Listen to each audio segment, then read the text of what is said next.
Dear friends, ये video मैं उन लोगों के लिए बना रहा हूँ जो जिन्होंने अभी हाल ही में पीएचडी में एडमिशन लिया है।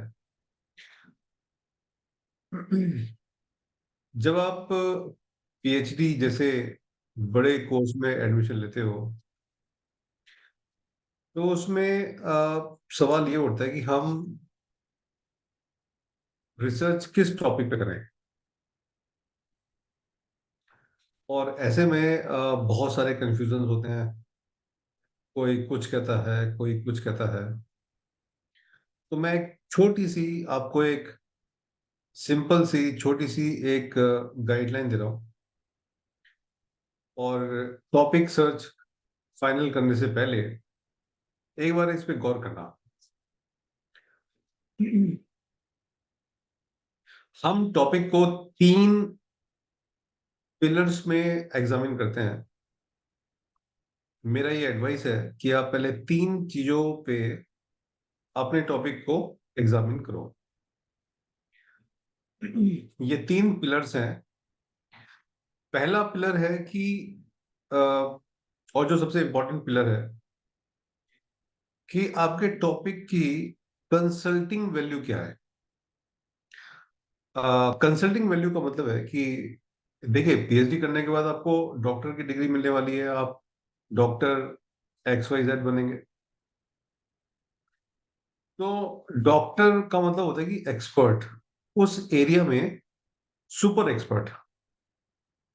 और वो सुपर एक्सपर्ट आपको यूं ही नहीं कहा जाता। आपके नाम के आगे डॉक्टर ऐसे ही नहीं लग जाता। आप उस टॉपिक के साथ 5 साल बिताते हो।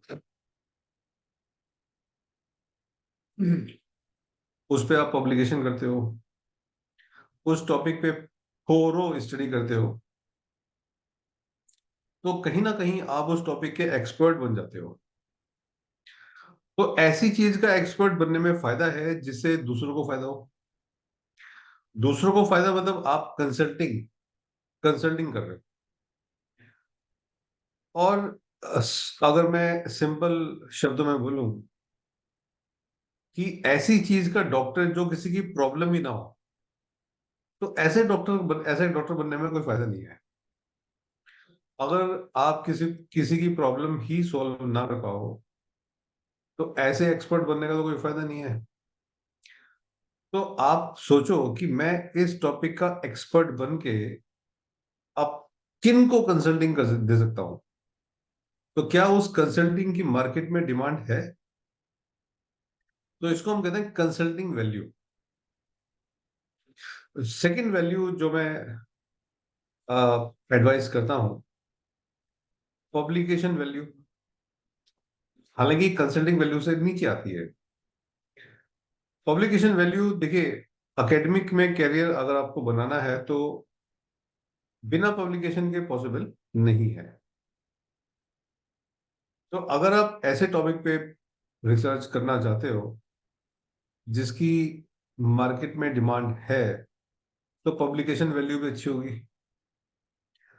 और ध्यान रखिएगा, पब्लिकेशन वैल्यू कभी भी पुराने टॉपिक का नहीं होता।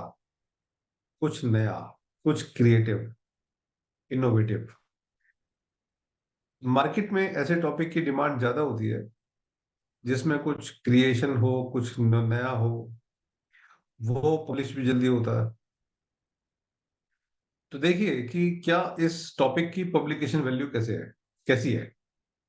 और पब्लिकेशन वैल्यू निकालने का बड़ा सिंपल सिंपल सा तरीका है कि बिब्लियोमेट्रिक में उसका ग्रोथ रेट देख लो। अगर ग्रोथ रेट 20% से कम है तो उसकी वैल्यू बेकार है। तो कम से कम 20% का ग्रोथ रेट अकॉर्डिंग टू बिब्लियो शाइनी होना चाहिए। वो पहले पन्ने पे आपको दिख जाएगा कि भाई इस टॉपिक का ग्रोथ रेट क्या है। तो उस टॉपिक का ग्रोथ रेट निकालिए।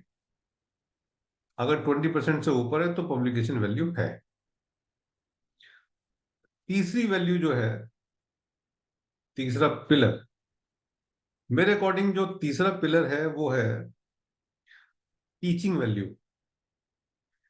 कि आपने एक ऐसे टॉपिक पे पीएचडी कर ली जो कहीं पढ़ाई नहीं जाती, तो फायदा क्या है?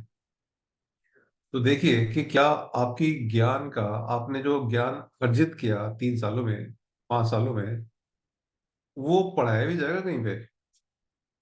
तो उसकी टीचिंग वैल्यू भी होनी चाहिए कि कल आप किसी कॉलेज को ज्वाइन करते हैं और जो आपने पिछले 3 साल में सीखा, वो आप अपने स्टूडेंट्स को लेटेस्ट नॉलेज दे पाए, उस टॉपिक पे बिल्कुल नई जानकारी आप दे पाए, तो वो टीचिंग वैल्यू में काउंट होती है। और अगर आप वेट की बात करो, तो 100 में से मैं 40 नंबर तो देता हूं वो कंसल्टिंग वैल्यू को दूंगा, 35% जो मैं वैल्यू दूंगा वो पब्लिकेशन वैल्यू को दूंगा, और बची हुई जो वैल्यू है वो टीचिंग वैल्यू है। तो मेरा ये एडवाइस है कि ये 3 पैरामीटर्स पे अपने टॉपिक को एक बार देखिए। और इसके अलावा आप क्या कर सकते हैं, जैसे जो एकेडमिक एक्सपर्ट्स हैं उनसे आप डिस्कस करो, जो इंडस्ट्री के एक्सपर्ट हैं उनसे डिस्कस करो, वो आपको ज्यादा नॉलेज दे सकते हैं कि क्या इस टॉपिक की वर्थ है। और अगर है तो मेरा आपको बेस्ट विशेस है। तो मुझे आज यही कहना था। Thank you very much.